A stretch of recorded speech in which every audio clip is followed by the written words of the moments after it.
Miss me? I'm back, at least for 1 week at this point. Our guy, maybe 2 weeks. Our guy, Joe Hardin, is out on the trail of the Vol State 500, almost chinched him a 400K, which would have been a sad sight. But so while Joe is out there trudging along at Vol State, I am back for the week. And I'm joined by my guy, Santino, and we are going to be talking about music that you would listen to during a 12K, which Santino and I just did, or a 500K, which is what Joe is out doing. Dude, how are you? I'm hanging in there. It's a Monday and it's definitely It's a Monday. Mondaying. But hey, it's what's in your earbuds Monday, so it can't be all bad, right? That's right. That's right. And I'm going to try to figure out why our Instagram isn't working once again. I was going to crap on you, but it seems like I shouldn't because it's not clicking in over there. Maybe But it's just anyway, because I'm here. That's gotta be what it is. maybe while it says it's sending data, so that's a step in the right direction. Okay. Yeah. While we wait for that to go live, let's talk about the 12K race that we did, which was Stunner at Aravaipa. You did have earbuds in, did you not? I did have earbuds in, yeah. And were you listening to music the entire time? I was. So I didn't usually I make a playlist ahead of time, but just because I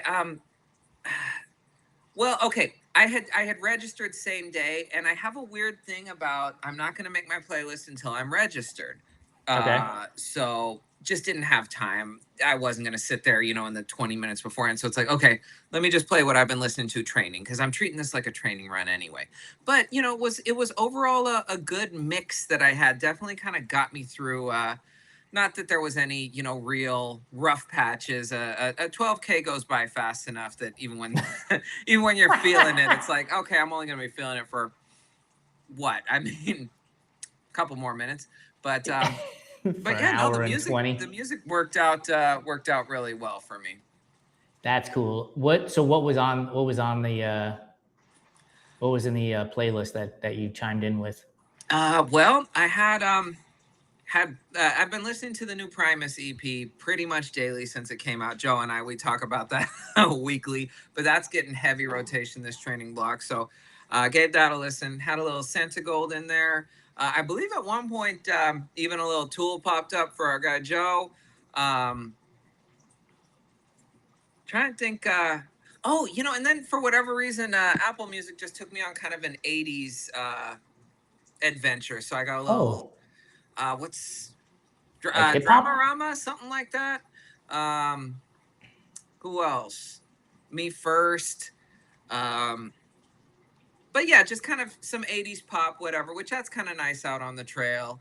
And I don't even remember what I finished with, to be honest with you. Usually, like I try and memorize my crossing the finish line songs, but at that point, I was having a little bit of a foot issue, and it's like I'm just ready to be done. So. The DJ was actually playing some half decent music at the finish line at that race. No, definitely. It was a good environment overall, just in terms of like the music, and it wasn't too much. It was just kind of just right, just enough to make sure everybody's awake and paying attention.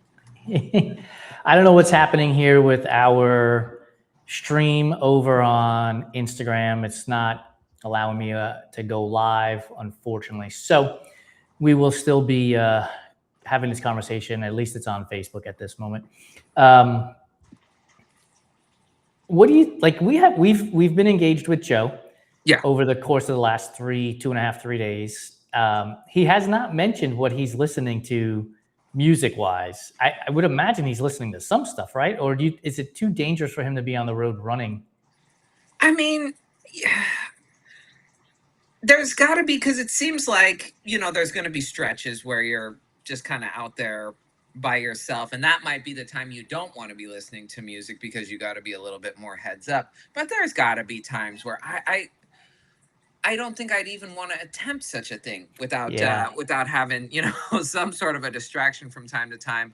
Um, I'm assuming he's got to be listening to something. Maybe that's we can reach out after this and shoot him a text, see if he's listening to anything. In fact, here, I'm gonna shoot him a text right now if he gets back to us while we're on the live. That would be wild for him to just be like, yeah, by the way, because I believe Tennessee's Eastern time zone, so it's 7:30-ish over there. So he's probably still moving. I know he did say he was going to be heading up into in a little bit of a dense woods, if I'm not mistaken, when he goes out there. Yeah. So that might preclude him from having access at that point. But it seems like he's been pretty responsive to us almost instantaneously. Yeah. Well, and I just checked his tracker earlier today, and it looked like he was at 159 at the last check-in. So he's basically halfway home at this point. It's amazing, dude. Like the idea, look, he's doing 314 miles, I think is what it comes out to specifically. Yeah. And I have run Cocodona, which is 250 miles, but that's another 100K beyond. God, when you put it in those terms, right? That's right. Like it's wild to think about. Like that's another 100K that he still has to go, and that's not a small amount of miles. No, because this is it's Cocodona, and then it's literally another ultra, Black Canyon. Right. Yes. So you just finished Cocodona, you're rolling right into Black Canyon now. Like that's literally what he's doing. That's when you put it along those terms, like we already his jersey's in the rafters. He's a Hall of Famer, but this is a legendary thing right there. Do you know that he actually has DNF'd, I'm almost positive, every 100-miler he's done until this point. I believe that's correct, yeah. And so it's a big freaking deal for him to, get past that 100-mile marker at this event. And I wonder if he's able to sort of bask in the glory of it, because when you get there, you still have 214 miles to go, which is a lot. Yeah. But at the same time, like, be proud of the thing that you've just done. Like, that's impressive. No, absolutely. Well, and that's the thing, no matter what happens from here on out, he's always got that accomplishment now. He can't say anymore that 100-mile distance has defeated him every time. And beyond that, he's working on his second 100-mile currently. He's closer to 200 than he is to 100 at this point. Wild. Which, God, that's when you put it in those terms. Again, this is not in no way me diminishing, when you talk about people doing like the PCT and stuff like that, but that's over the course of months. And granted, that's like 2,000 miles or something, but still, you break that down over months. It's like, okay, I can handle it. He's doing this over the course of a couple days. Like, that's wild when you put it in those terms. It's a superhuman feat. It is unbelievable. And was it him? No, Craig. When Craig was running the show Running Tales through the Everyday Athlete Podcast Network a few years ago, he had Addison Hendrickson on the show, who last I checked was in first place on this year's version of the Ball State 500K. And so it's pretty cool to be able to be like, oh yeah, I remember that guy was on our Everyday Athlete Podcast Network at one point, and now he's out there chasing that goal of winning it. I don't think he had won it when Craig had him on at the time, but now he's got a chance to win it, it seems like, which is pretty damn cool. No, and honestly, anybody who gets out there and just even participates, I am in awe of your resolve to do that. But could you imagine being out there, and not only am I doing this, not only am I going to finish, but finishing first at a distance like that, that's just bananas, right? I guess somebody's got to come in first, but still, that's wild. Yeah, it's just wild how that happens. Dude, I wonder if part of our problem with going live on Instagram right now is I had changed our profile to be a creator's profile from a professional profile, and I wonder if that's what's causing us all these issues with Restream there. I wonder. I mean, it shouldn't It's matter because obviously you have creators who do lives and they aren't all Yeah. doing lives on IG. So Yeah. it seems like Restream just likes to be very touchy at times. Restream, if you're watching the replay of this, have somebody reach out to us. We can give you some customer feedback. Always. I'm trying to think about what Joe would like. Do you think he's queuing up different? Because I remember at one point he was going to put the Everyday Athlete Podcast Network playlist on because it was somewhere in the vicinity of like 80 hours. Yeah. And that would have gotten him pretty far. And that playlist is eclectic. I mean, everything from like Korean hip hop to Polish music that Marin had entered on there to all kinds of stuff. I know there was kid show songs on there. So he would have had everything on there. Do you think at some point he's like, okay, I'm going to need something that's consistent? And so it'd be like either consistent heavy metal, consistent hip hop, like just something like that? I'd imagine, because like think about it like this. Now I know you don't listen to music always when you train, but I'm sure you do from time to time. If you're just really in the thick of it and the wrong song comes on, it can ruin everything. So there's definitely got to be certain points where he's like, nope, I've got to have X, Y, and Z queued up here just to kind of take me over whatever this hump is. It gotta be, right? Like, and I would imagine that it involves going back to like in moments, because I know he has often spoken about how that he and Cassie have songs from when they first started dating and when they first got married. I would imagine that that's like a blanket, and it's some of those stretches where he's listening to the music from his early days with his now wife when she was his girlfriend. I just knowing him, I would think that those are the songs that are going to help keep him moving because he's got like that warm embrace from his wife. Yeah, and Joe is, and I don't want anybody to take this the wrong way. I mean this in the most complimentary sense, but Joe is a very sentimental guy. So that's probably where he's gonna get some of that extra, whatever, dig down a little deeper. And again, don't mean that in a bad way. In fact, I love it for him, but that could almost be like a secret weapon for him or something, 100%. So I just put our note up on Instagram story because I'm getting angry with Restream not being able to broadcast this thing. Which, yeah, it's Restream. Get your shit together, seriously. Well, not only that, dude, but my headphones just told me I've got only about 10% left. Oh no, that was okay. So that was me today. Again, earbuds. It's one of those where when you're struggling to get out the door anyway, every time without fail. And I know, we can get into the whole like real runner debate, whatever. I like AirPods. I'm sorry, I do. But every time without wait. fail, What's the argument? Earbuds?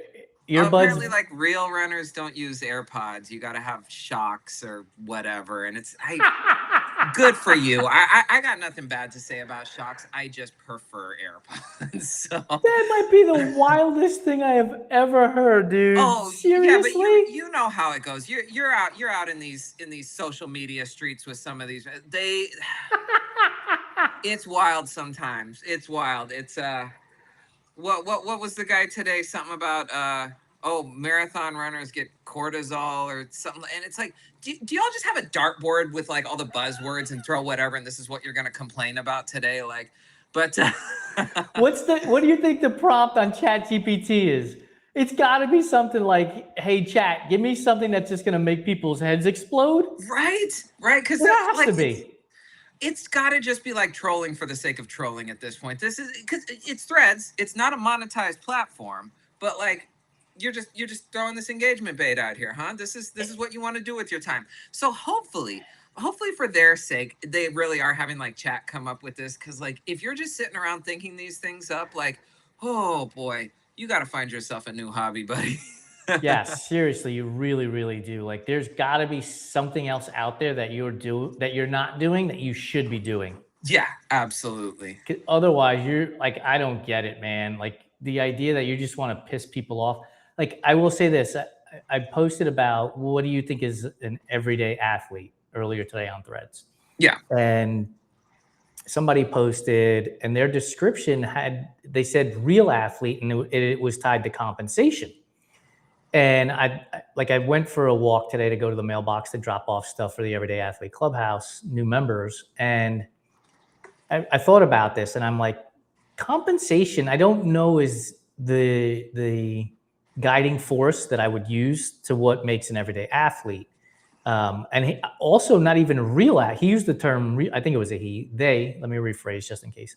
They used the phrase "real athlete," and I thought, well, there's Olympians that don't technically get paid, Yeah, like right? what And about then college athletes before a couple years ago? I would also add in this: like Michael Jordan is no longer cashing paychecks from the Bulls, but he plays a ton of golf. So is he no longer a real athlete because he's not getting paid to play golf? Right? Yeah, that's true. Right? Like, so I don't know that compensation is the answer to what is a real athlete. But the whole premise of bringing this up was simply that it was a conversation that he and I were having, and I appreciated the fact that it was a conversational tone, and it Yeah. wasn't one of those scenarios in which people are yelling, oh, you're an asshole, or you're a this, or you're a that kind of thing, Yeah, yeah.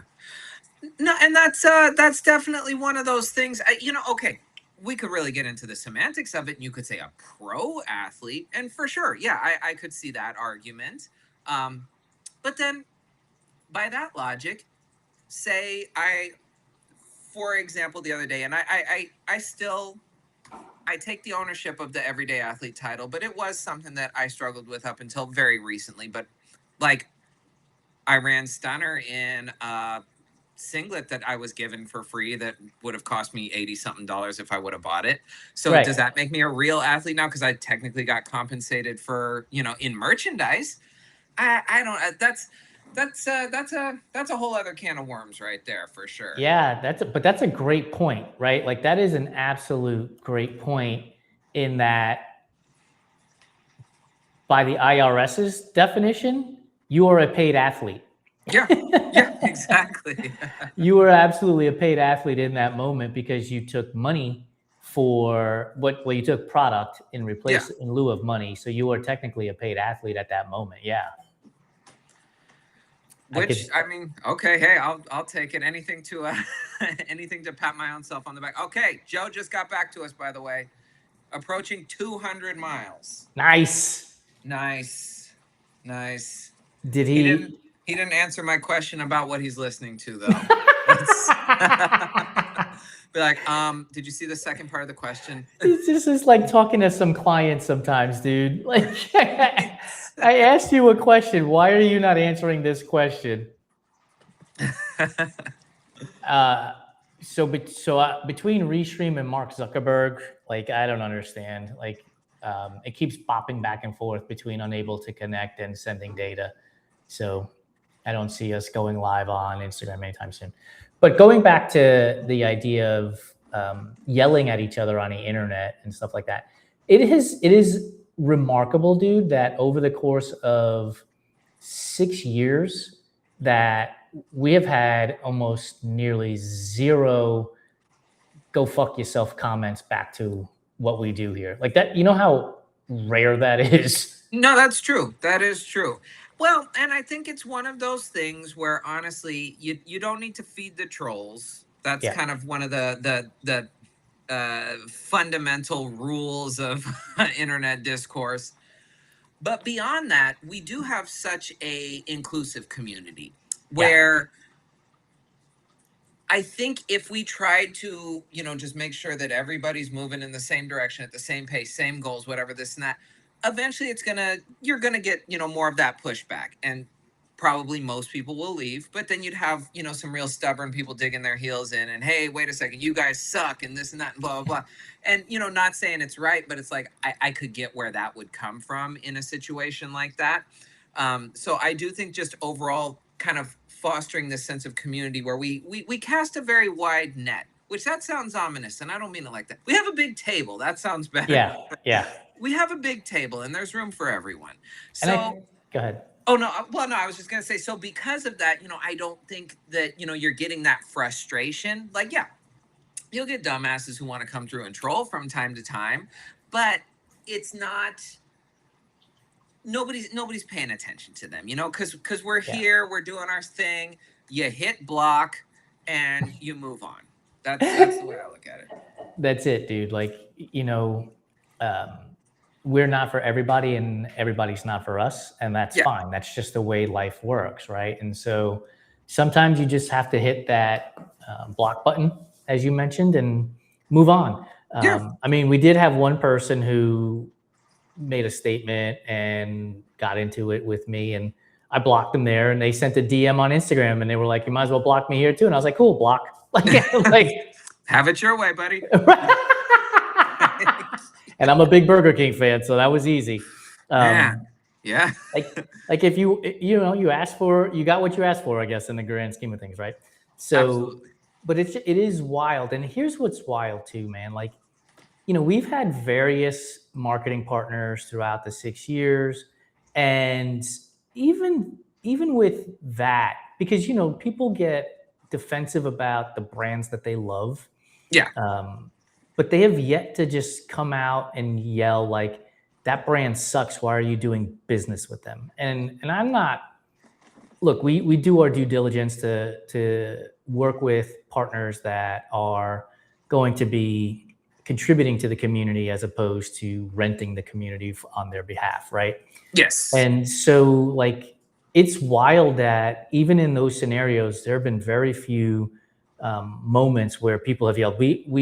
Topo was a longtime partner of ours, and there were a few moments throughout the 4 or 5 years, I think 5 years they were with us, that we've had people say, "Oh, this shoe sucks and it breaks and it does this, that, and the other thing," without, and I'm like, "Look, I don't work at Topo. This is not a Topo owned account, right? Like, that's an argument you need to take up with them."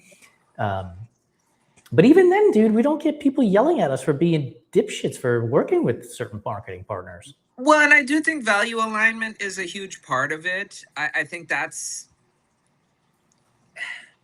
kind of a rule that I wish a lot more creators would follow. And I'm not saying, oh, you can't work with X, Y, and Z because I don't like them or whatever, this and that. But there are those creators out there that they, they're cool. You know what I'm saying? Or at least Yeah. that's what their outward persona is. But then they'll work with, some brands that we definitely wouldn't. I'm just thinking about there's certainly been brands that have approached you specifically before, and it's almost like, do you know anything about what we do here? That is one Like, of the this funniest is not things a is when good people fit. are like, "Hey, by the way," and I'm like, "Man, like, I don't know who you think you're talking to, honestly. Like, this is not the right spot." Like, oftentimes it's people who want to be podcast guests. Yes. And oftentimes those podcast guests, I'm like, did you listen to an episode? Like, one, let Right. alone the years of episodes, but like even just one, have you not listened to the conversation? And you clearly have not, because you don't fit. No, absolutely not. And I'd say even beyond that, I will say, and this is not me blowing smoke up the asses of our community here. I really believe in our community, but um we have a community who understands a bit more. It goes back to the debate. Go on Threads, go on wherever. You get somebody, oh, I'm getting into running. What's the best running shoes?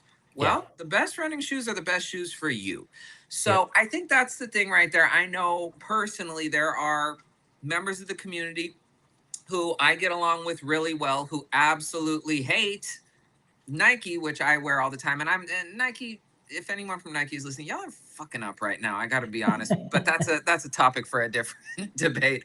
But it's like they still understand that it's like they dislike this company, but it's what works for me. So it's not like, oh, you're an idiot for wearing X, Y, and Z. So I do think that's part of it too. There's a certain maturity level among our listeners. Among our community that you don't necessarily see in the internet at large, because we do live in this world where like it's not, and of course agree to disagree has certainly been weaponized too, and we can go off on a whole other Yes, it tangent there, but this has. is supposed to be a fun show.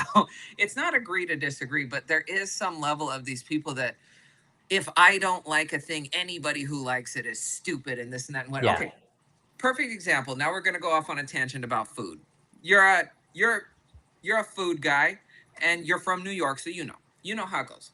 People have very strong opinions about certain things. Seems like pizza, of course, but like bagels it's not enough to say, oh, New York bagels are the best bagels. It's got to be fucking whoever's on 100 and whatever street, and if you don't like that, then you're an idiot and whatever. And it's like, no, I've never been to that place, but some people have very strong opinions, and for whatever reason, if yours aren't 100% in Yeah. alignment with them, that's when they want to get super argumentative. 100%. I would say don't go to Essa Bagel because it is a tourist trap mostly these days, because it's on 3rd Avenue around 47th to 48th in that vicinity, maybe a little further north. We used to get bagels there all the time. The company I worked for, every Friday we would have bagels from that place, and it became uber commercialized to the point where it just didn't feel the way New York felt. That the bagels didn't change, dude, right? It just didn't feel New York anymore because there were lines like you wouldn't believe. So I have found other places when I go back to New York to get my bagels. But that being said, if you went to Essa Bagel, I'm not going to be like, you're a shithead. That's just dumb. Right? Yes. It's a fucking bagel. Yes. Like, let's get over ourselves. Right. So that's the thing. And obviously, I think we do all have our strong food opinions, but holy smokes, I think that's probably the best example where there are people with very strong opinions who they don't see it as their opinion. They see it as the right opinion. And it's like, now apply that to running, apply that to, our sponsors, apply that to the gear that we like, things like that. And that's where I think a lot of the weird headbutting and clashing over, absolute minutia that doesn't really change anything in the great scheme of things comes from. It's one of the reasons why I'm really pissed off that we are not able to get this show live on Instagram right now, is because people like Chris Cedar, people like Ryan Reynolds, people like Chrissy Murphy, who have chimed in and have this amazing array of music that they listen to. Absolutely. And literally everything from AC/DC to Z, Led Zeppelin. Like, they're listening. Or ZZ Top would probably be a better one because Led Zeppelin would be an L.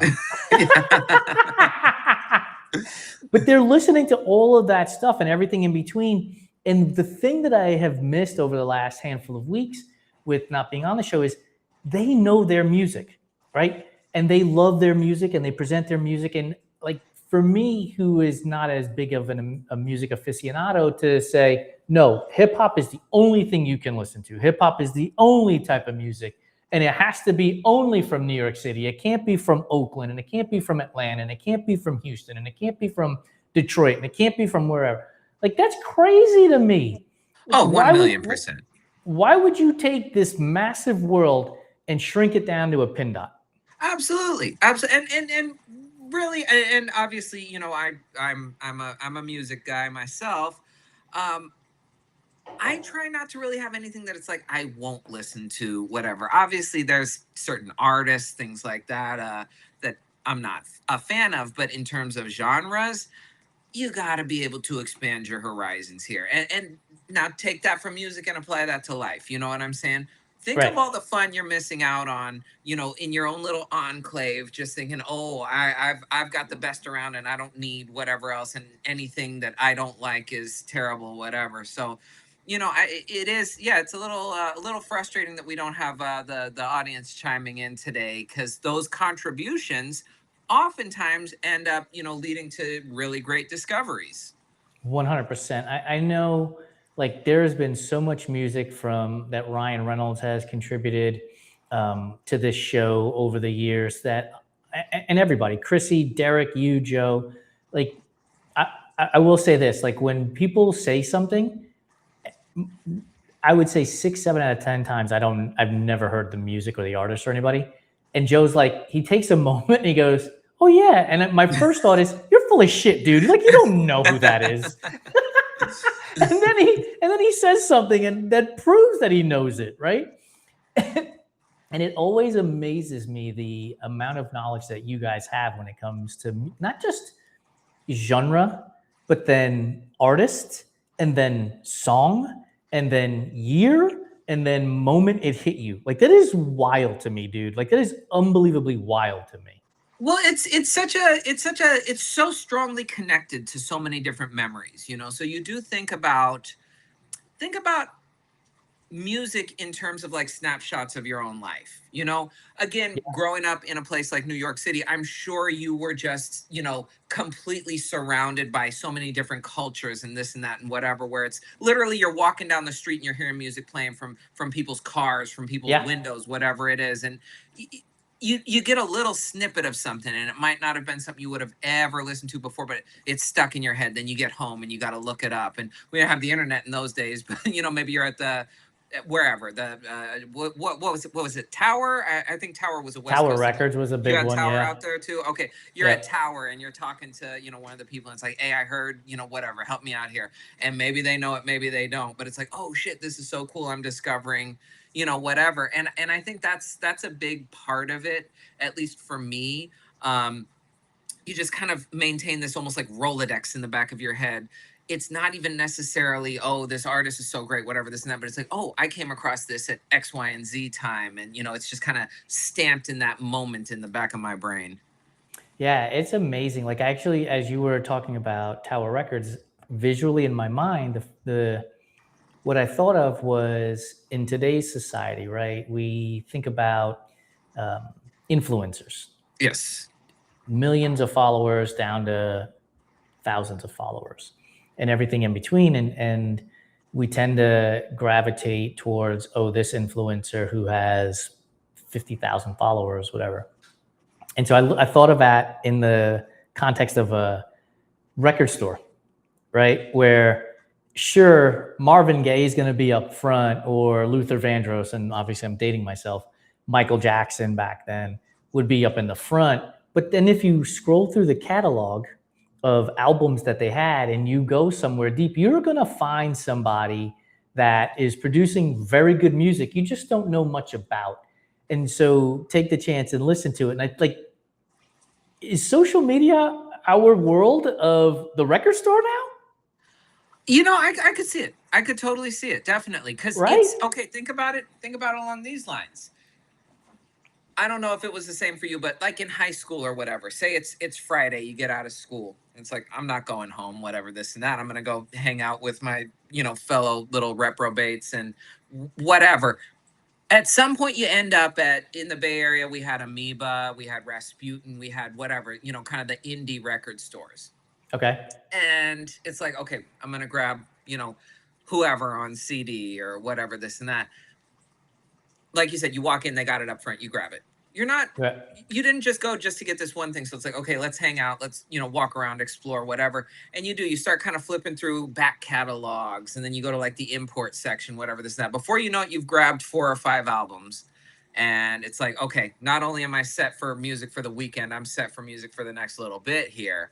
And you know, it is kind of, it was a communal experience, but then at the same time also a very individual experience. And so it could very well be that that the influencer culture has kind of translated to that. Maybe not even necessarily like as a one-to-one thing as far as music is concerned, but just overall, you do kind of discover things you didn't even know you were looking for, just by accessing this kind of very mainstream thing that was right up front. Do we have one hit wonders in the influencer space the way we have one hit wonders in the music space? Yes, I would say Okay. yes. Can you name an influencer that you would say is a one? Do you recall one? I don't know. Well, okay. So here's, what's your definition of influencer? Is it okay? Maybe not. Maybe I might Whatever have to change definition my you want to answer. use. So what I was thinking is you have people who went viral for like one thing. They weren't necessarily like influencers, but they had their Right. 15 minutes. The So say cranberry like juice dude on the yeah, skateboard. yeah, exactly. The cranberry, or I was thinking like, I don't like him, but Salt Bay is another one. Yes. Yes. Yeah. Good So one. Good call. I would say those count as like your influencer one hit wonders. And a Yes. lot of them parlayed that into, you know, bigger and better. I know Salt Bay's got restaurants, and the cranberry juice Yeah. guy has been in TV shows and stuff like that. He But has. oh yeah, he was in an episode of Reservation Dogs. If you've never watched that show, it's fantastic. But yeah, that's the thing. So it's like good for you for kind of harnessing your 15 minutes and turning it into something. But you don't see them as like influencers the same way that you see you know, some of the others. And honestly, that might be a good thing. Are you trying to say that some influencers should be one-hit wonders? All I'm saying is the world might be a better place if certain people's reach didn't extend as far as it did, and we'll leave it at that. But I will go back. So I mean, this is a music show, but I guess by definition in some sense. So we're gonna try to bring this all around, always focusing on music. So we talked earlier today, like, are you putting into ChatGPT, give me the most vile take I can have about running, and whatever ChatGPT spits out, you go and you post on Threads or you make a reel on Instagram, and it creates likes, I guess, followers, whatever it does.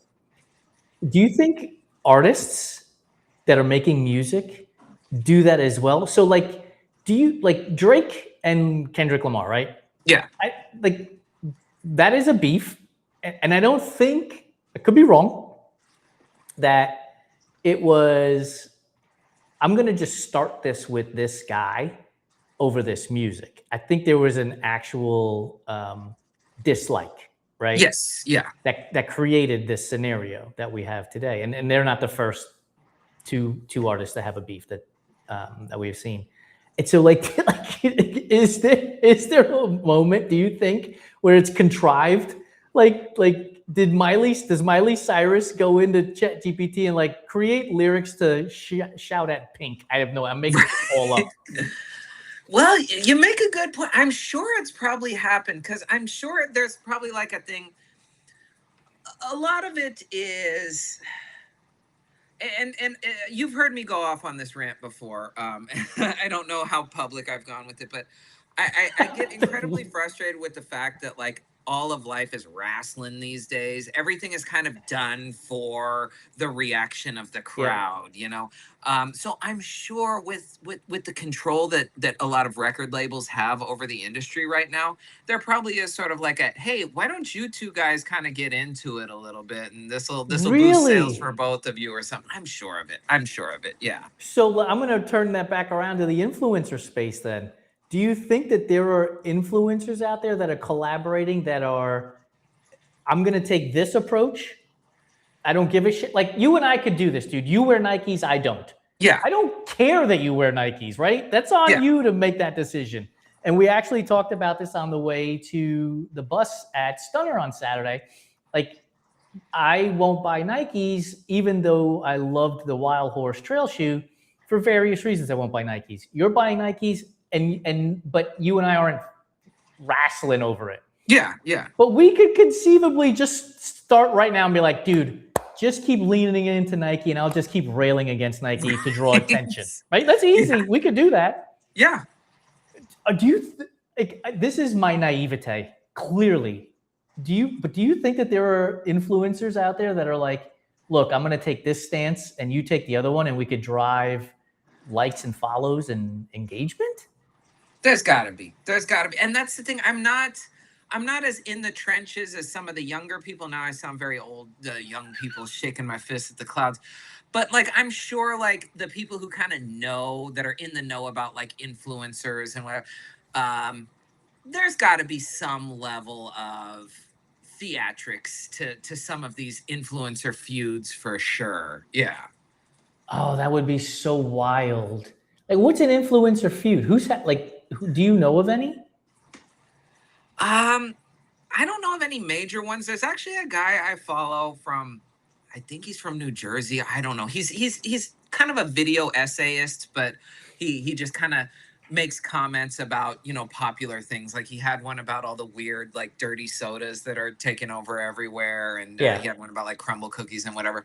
And so there was some other video essayist from YouTube or TikTok or whatever that was like, oh, he's only talking about base level, whatever, this and that, and blah, blah, blah. And it's like, there were shots fired back and forth there. I wouldn't necessarily call it like a full-on beef, but you could tell these two were, nobody was really willing to give an inch in this discussion.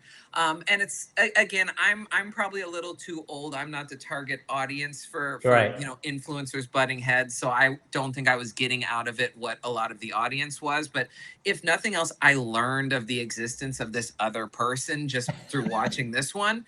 So I'm sure, you know, just to kind of go back to it, I'm sure say you and I are both influencers and engagement is down, and it's like I don't know you, but I kind of know you. Whatever. It's like, hey, I'm gonna talk some shit. You talk some shit back. Let's see if we get some people paying attention here. Okay, if you are listening or watching this show at any point from July 13th on into the future, don't. Like, I am not going to entertain this. I don't have the fucking patience for it. Trust me when I tell you that. Like, I just don't. I remember years ago, Dan Le Batard talking about Stephen A. Smith. And Dan Le Batard said, I wish I had the passion for something that actually matters the way he seems to have a passion for shit that doesn't. Yeah. Meaning Stephen A. Smith, right? Yeah. And in that moment when I heard that, it hit me like a ton of bricks. Like, there were very few things I'm going to be overly passionate about. Like, look, I love the Mets. Yeah. The Mets suck right now. They are a horrible team. I don't put it on. Like, it's okay to not watch the Mets and get angry for 162 games. I'll put it on if they shit the bed in inning one. I turn it off. Like, it's okay. No, for sure. And okay, so I will say I'm certainly not above rolling in the mud from time to time. Now, when I lived in the Bay Area, unfortunately, it was during the time when the Giants were going on their big run. And it was difficult being a Dodgers fan around that time. And I don't know that it was so much, oh, I'm out here, looking for trouble, whatever, this and that. But you can only take so much needling before you start punching back, that sort of thing. I don't disagree. I had a family member when Juan Soto was signing with the Mets, and he was crapping all over Juan Soto. And I just said, look, dude, if this is where you're going, we can just stop talking altogether. And I haven't said a word to that family member since, because I just don't care. Yeah. Like, I don't care enough that Juan Soto signed a contract and the Mets and he left the Yankees. Don't care. It's weird. It's parasocial. It's parasocial in like a reverse kind of way, when people are so angry at, whatever this and that, athlete or whatever for going where it's like, yo, you know what? I let me think, like Houston Astros, probably even more than the Giants. I dislike the Houston Astros. If I am a baseball prospect and I feel so passionately about how much I hate them, but they're the ones who draft me and they offer me, a multi-million-dollar contract. Hey, you know what? Give me that stupid hat with the star on it. You know what I'm saying? Let me get out there. So that's the whole thing. I ain't mad at any of these players for going anywhere. That's how you got to look at it. But like, people really want to act like it's like, did Juan Soto like say something to you personally? Why are you worried about it? Right. Like, he did. Like it's way too over the top, man. By the way, Heather is volunteering to start some beef with you, some online beef with you, so we can get some clicks. There we go. Excellent. Oh, by the way, I don't know if you knew this already, but I think it's on 83rd up here in Phoenix, there is a swig. You mentioned dirty sodas earlier. There is a swig. We got one now. Yeah, we got one now. We'll have to make a road. Well, it's not really a road trip. We'll just have to drive out there one day. Definitely got to go check it out. Now, have you thought about what's your post SF meal getting back into town? Because we're definitely going to have to hit up somewhere fun in the Bay Area. But coming back into town, what are you looking forward to after? Back into town here in Phoenix? Yeah. Oh, I mean, I've got to stop at either Green or Earth, dude. Like, I haven't been to Earth since we've been back here, and that's 2.5 weeks of negligence on our part for not going to Earth at this point. It is so good. So you got to show me the ropes there for sure, because I've never been, and I should be embarrassed to say that because I've been out here long enough. I should, but Green is next level. That I don't even remember the name of that. It's not. I don't know what they're using for their chicken. It's obviously not chicken. It's a vegan restaurant. But that chicken sandwich I had the other day when we were out there, that was just. They haven't had the Nashville hot chicken that's made with hen of the woods mushrooms. Yeah. They had it one time as a special, and they never had it again before we left. And every time we've been back there not only since we've returned, but even before while we were visiting, they haven't had it on the menu. And I don't know if hen of the woods are just too damn expensive to harvest or whatever. But that was one of the best Nashville hot chicken and air quote sandwiches I've ever had, dude. It's so good. No, they do a phenomenal job there, and of course, next door is the bakery Nami, and Yep. they've got anyone who's listening right now. If you are in the area, I'm not exaggerating when I say it's one of the best donut shops in the Phoenix Yes. area. Not Yes. vegan donut shops, just all around. Those Yes. those donuts at Nami are next level. 10 out of 10 times go in there over Bosa Donuts. That's just, mass produced type stuff. 10 out of 10 times over Dunkin' Donuts. Any of these coffee shops that aren't mom and pop coffee shops, you go to Nami for the donuts there. Oh, absolutely, absolutely. They have did you ever get the chai donut that they have there? Because I don't believe so. No. that one is the next level of their next level donuts, dude. It is so good. So that's well, okay, well, and honestly, That's the Michael Jackson. This is a music show. That's the Michael Jackson of their donut. In my world, that's the Michael Jackson of their donuts. For sure. Well, we've got, I don't know, well, we've announced it on IG, but we've got some plans for some early mornings in Phoenix coming up starting next month. So Yep. we might have to have a donut after party one of these days. Hell yeah, dude.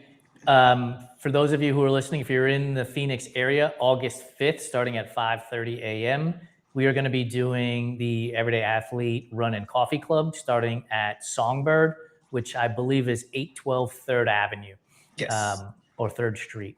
I don't 3rd know. Street. 3rd Street. Yeah, 3rd Street. 812 3rd Street in downtown Phoenix. We're going to have a 2.5 to 3.5 mile run. We will have scratch labs, which I posted about this on on Threads today, dude. The case with the powder came in. My goodness, like they must have sent me like their entire warehouse. Nice. I had trouble carrying it. That's how heavy it was. I was like, holy crap.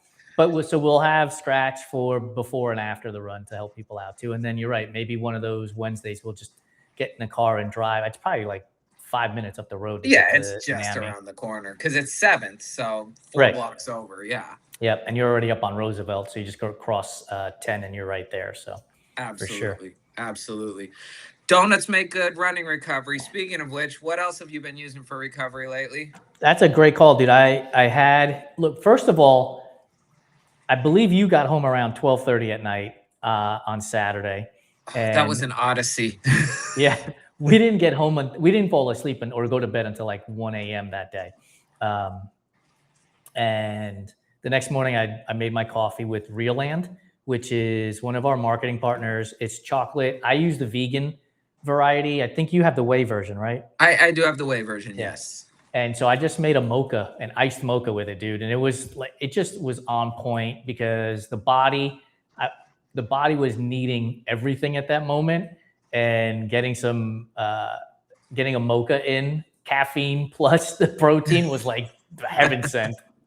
Oh, absolutely. No, that's as you know, I like to mix mine with the cold brew, but it's literally, I am not just saying it because they're one of our partners, but I've tried a lot of different protein powders, and I was a big Ghost guy for a long time. Nothing against them, but if you're paying that much of a premium, you might as well go with the most premium option, and that's going to be Realand. What's his name? John Gray. Yeah. Sent me a message a week or so ago that he tested out the Realand. He bought the whey version of it, and he said, and I'm gonna paraphrase because I don't have the exact quote, but he said something along the lines of, "This is the best tasting chocolate protein he's ever used." Oh yeah. He said it was like chocolate tea, which is amazing, right? It's not just chocolate flavored; it has like rich chocolate flavor. Absolutely. No, it's and obviously, being a newer company, that's what they're offering right now is the chocolate and the unflavored.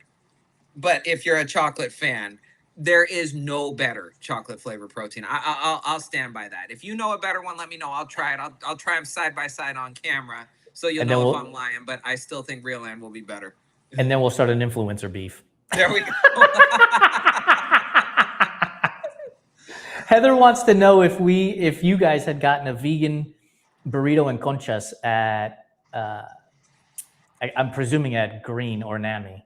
Oh no, she's talking about at Tacos Veganos. Oh, at Tacos Veganos. Okay. Yeah, they got the good vegan conchas there. I don't even like conchas that much because they're too dry and crumbly and overly sweet. But I don't know. I don't think they're making them there. Who knows? Maybe Nami's making them for them. Who knows? But Who knows? yeah, there's some vegan bakery that they're sourcing those from that are just fantastic.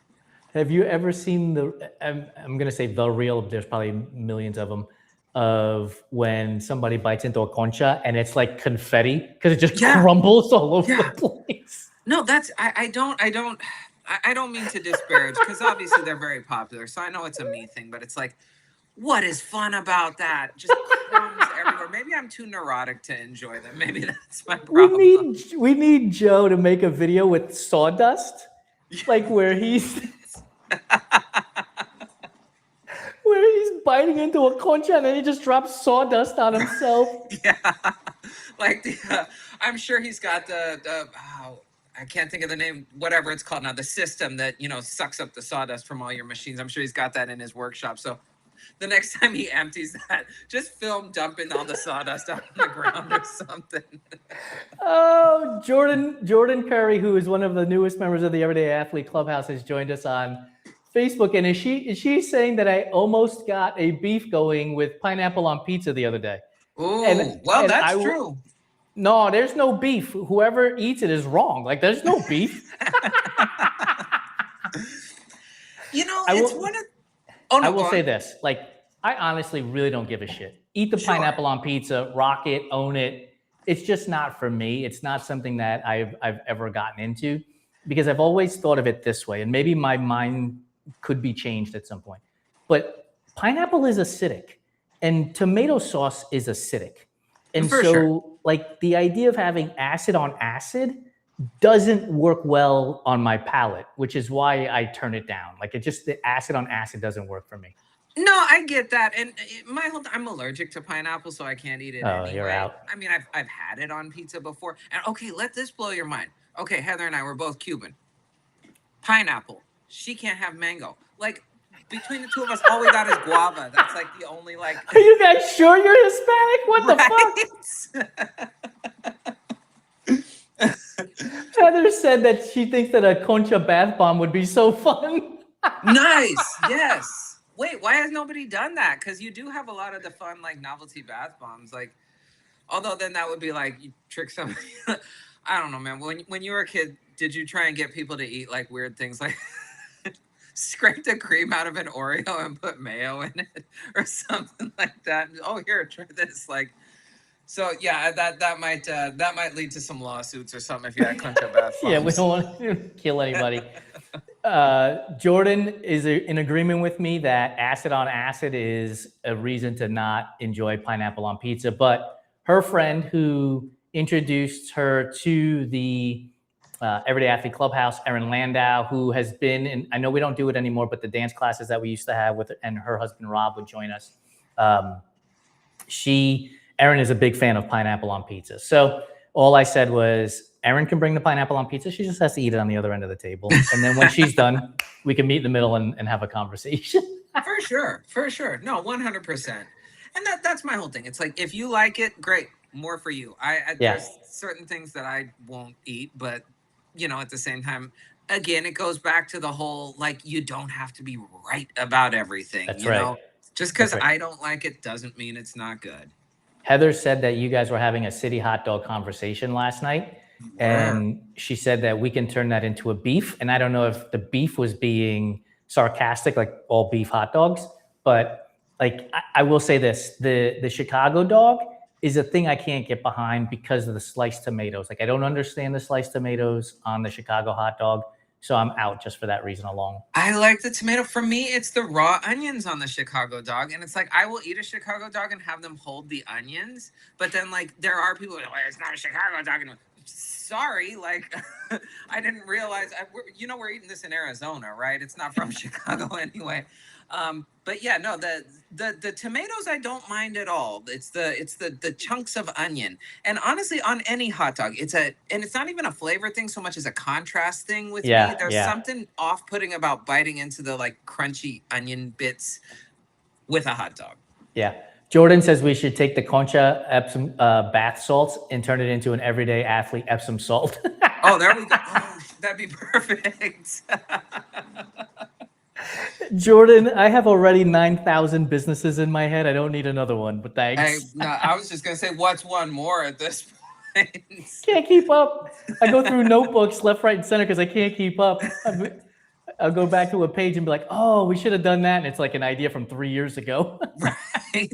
But hey, maybe that's the thing. Maybe like 3 years down the line, working with whoever, it's like, hey, have you ever thought about a concha mussel does soak? Yeah. does Bimbo make conchas? They must. They make must, everything. right? Yeah, make they're like everything. the biggest bakery in the world, aren't they? Yeah, I believe so. Yeah. Yeah. Yeah, they've got to at some point. Yeah, I'm sure we could look up Bimbo conchas and somehow turn that concha into a Epsom salt bath. Well, you can't bite into it because you might kill people. They'd have to figure out how to crumble it and then just drop in there. Right? Now combine the two. Your concha hot dog. How are we gonna do this? You're not. What? I'm just saying. Well, first of all, the concha is too big. You'd have to slice the hot dog and that's what do you because we were talking spatchcock? about. You have to spatchcock the hot dog. Well, because we were talking about what? Oh, because we came across. Now, do you know there's an official Puerto Rican style hot dog? Okay, fill me in. I don't even remember. Heather said that you guys are horrible Cubans. I am now a horrible Puerto Rican. I didn't know there was a Puerto Rican hot dog. I don't know if this is like the official way they do it in Puerto Rico, or if maybe it's like a street vendor thing and it's like it caught on. You know, like in LA, you get the bacon wrapped ones with like the Sonoran dog here. So, yeah, maybe it's a similar deal. And I don't even remember what was on it other than the which big fan of Puerto Rican food, as you know, but I can't do the pink sauce. It had the pink sauce on it, which it's like Big Mac sauce is all it is, right? Yeah. That's exactly what it is. But it had like other things. There was like potato sticks and stuff. Yes, potato sticks for sure. Now now I understand. Yeah, they almost make it like a Big Mac because it is the potato sticks are on there. Basically, what's a Thousand Island dressing type of thing is on there too. Yeah. So I don't know if that's an official Puerto Rican hot dog because look, growing up, we never had them in our house. Yeah. In our house, like it was your typical mustard and sauerkraut, and honestly, we were getting dirty water dogs from the street corners in New York City. Oh, is that what the New York ones are called? Dirty. That's what I call them. Like and they're just sitting in boiling water the whole day, right? Like that water is not clean. Like there's no filtration system in there. They fill that thing up in the morning and they dump it at night. Out of a hose, dude. Like there's not filtered water. It's a hose connected to a spigot outside an apartment building on 165th and fucking Grand Concourse in the Bronx. He just fills it up. Whatever's in there is what you get. If that's the flavor, is what I'm getting at. Yeah, that's extra seasoning. And then the dogs are just sitting in there all day. So I just go dirty water dogs. And for me, it's the red onion sauce, mustard, and sauerkraut. Like, give me that, and I'm golden for the whole day. Golden. No, for sure. And I find less is more, to be honest with you, because that was what I came up with as like, I don't even remember how the conversation started, but my favorite still to this day, and it doesn't exist anymore, sadly. When Farmer John made the Dodger dogs at Dodger Stadium, and you'd go towards like the pavilion in the back because they were actually grilling them like on a real grill. So you didn't want it like all around the stadium. It would get the whole concourse smoked up. But you get those ones from the grilled Dodger dogs with literally just a little yellow mustard. If I'm feeling extra fancy, maybe some sauerkraut. And that's the perfect hot dog for me. I will say when I went to Dodger Stadium a number of years ago, Lori got me vegan Dodger dogs, and they were fantastic. Heather has a couple of ideas for us. She said that we should create a product for runner hydration called hot dog water. I don't know how well that'll sell, but we'll, Hey, those pickle juice shots are everywhere now. That's true. And she also said that we should be careful searching Bimbo Concha.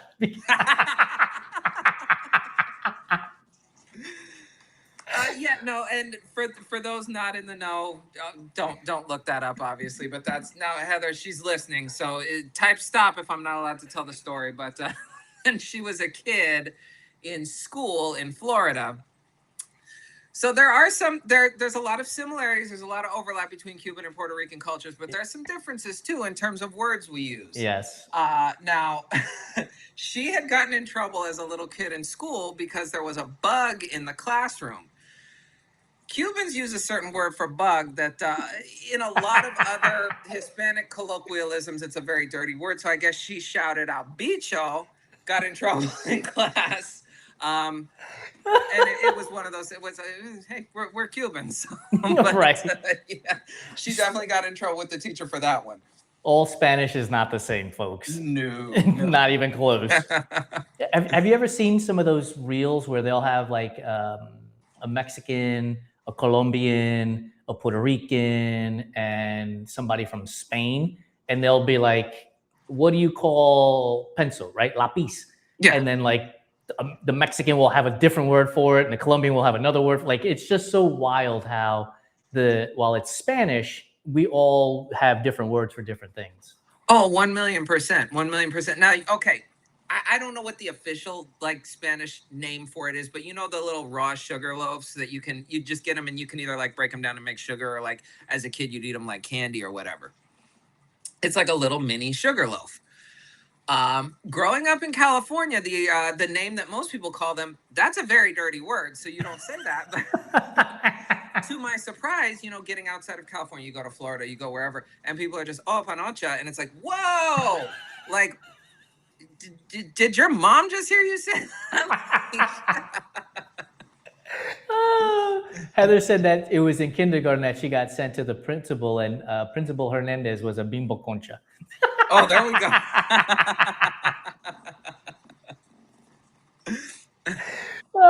You know what we'll have to do one day on this show? By the way, this is my last week of teaching this class on Monday night, so I can be a part of it. We'll have to go to the three-headed monster when Joe comes back. For sure. We need to take our favorite artists and our favorite foods and figure out who represents what of our favorite foods, right? Dude, like, I love this idea. How awesome would that be? Like I said that the donuts at NAMI are the Michael Jackson of donuts in this area, because sure. I love Michael Jackson. Now I would have to figure out a way to equate why, other than just it's the best donut out there, and I think Michael Jackson is the best artist out there. But come up with like, would Michael Jackson walk into NAMI and order a donut? Like, try to figure that out. You know what I mean? Yes. No, I'm actually gonna write this down, because this is the kind of thing that, like, when I have too much time on my hands, I'm gonna go crazy with. But yes, we have to figure out like if it's a single thing. So, for example, a fried chuleta is if I'm on my deathbed and you want to serve me my last meal, I'm eating a fried chuleta. Like, that's for sure. End of story. Even though I eat vegetarian, vegan. So that's a single ingredient product, right? Like, yes. it's a, by the way, chuleta is a fried pork chop, people. Like, that would be like Michael Jackson. It's an individual. But if I said I wanted to have a chuleta with arroz con gandules y tostones, and now all of a sudden I've got a band. So the plate is a band, right? Absolutely, absolutely. So you could, and not to, so if you're saying that chuleta is Michael Jackson already, and not to, but I would say, okay. The plate is a Jackson 5. Well, no, I'm saying like, okay, maybe for me, I don't know why Tito Puente jumped out like front of my head, right? So you had like Tito Puente with like Willy Bobo or Celia Cruz or whoever, and it's like, okay, each one of the accompaniments is who now, you know? Right, so yeah. You could serve it however many ways. So is this, who is Tito Puente performing with tonight? That sort of thing. Exactly. Heather just wrote that Celia Cruz is the cafecito. Like, oh, like, 1,000,000%. Cafecito con azúcar. By the way, I went to the post office today on Central. There's a Cuban coffee shop. Did you know that? What? No. Yeah. I walked past it. It says coffee and then in parentheses, Cuban. I'll have to pop in there one day and see what they got besides a cafecito. They've got to have other stuff. Oh, for sure.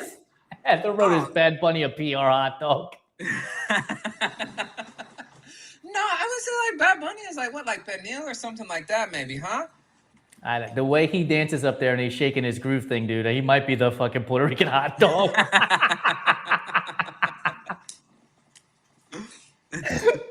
He could be the pernil of any meal. Like he's gonna elevate whatever else is around that plate Absolutely. when he's out there for sure. That is so wild. But that so will Joe will be no. He said he's gone to the 21st, so the 20th will be next week. So we'll have to wait until the 27th, and we'll get him on to participate in this conversation. That'll give him like a week or two to come up with food as music artist. For sure, for sure. No, that's perfect. And maybe by then I'll figure out how to get Instagram to work with Restream again. And that's the thing. It sucks when we don't have like the full audience. We've got Heather, we've got Jordan here. We do have some audience participation, which is still great. But yeah, no, again, Restream, just get your shit together. Seriously. And Meta, seriously, figure it out. Right? But even still, like this has still been, it's not quite that same. We're not going off on 1,000,001 tangents, but we started went off talking on our about what's own. on your playlist for a 12K and ended up talking about hot dogs. So. We figured out influencer beef, Right. or whether or not influencer beef actually happens. Oh, Primas has a fried bologna with yellow mustard, by the way. I did not know that. I didn't know that either. So they actually, there's a company that makes a vegan bologna that is super good. Like you can toss that in a frying pan and just add that to toast with some mustard, and you'll be living. Is it Delightful? I think they're called. They do the vegan. Yep. Oh yeah. Yeah. Have you tried their bootleg vegan Spam? No, I've been looking for the Spam because I love Spam. It's fantastic. Next time I see it, if sometimes they have it at the Safeway by me, I'll grab 2 and I'll bring you 1. It's because I could win the lottery tomorrow, and still there are going to be times when I'm craving Spam and eggs and rice. 100%, dude. I don't care if that's a struggle meal or not. 100%. It's fantastic. Yeah. Heather corrected me. She said Primas is the band, not a store. I was like, man, shit. I was ready to go find Primas as a restaurant to go get a fried bologna sandwich. I will forever eat Spam, dude. Like it is amazing. And do you? His name just slipped my mind. Miles and Splats is his Phil. Phil, yes. So Phil and I had a DM exchange a few weeks ago about Spam because Phil is Filipino. Say that 17 times fast. And we were having a conversation about how he loves Spam as well, but because of the U.S. Army and the government and how the soldiers were using it essentially as an incentive to entice the Filipinos into becoming subservient to America at the time, like there's like this disconnect between Spam and the Filipino culture. And I was explaining to him, like, it's no different than just about any other country in the world where the U.S. has tried to colonize, where they'll use food and to help entice poor countries into becoming a part of the United States. And this is no fucking theory, right? Like this is the reality of what has happened with this country. And like we got into the conversation about Spam, and then just he sent me a link to an article about like this pull in the Filipino culture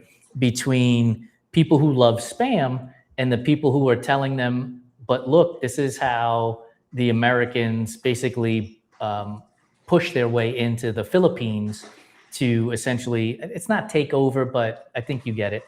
Yeah, no, absolutely. Absolutely. And I mean, I think, again, I'm sure there are examples, and I as soon as we're off of this, I'm sure I'll think of 1,000,000 of them to pop in my head. But throughout the whole Caribbean, it's been a history of one colonizer after another. So there are a lot of examples of Caribbean cuisine. Obviously me being both Cuban and Jamaican, Jamaica in particular, you see the influence of so many different colonizers, over the course of history.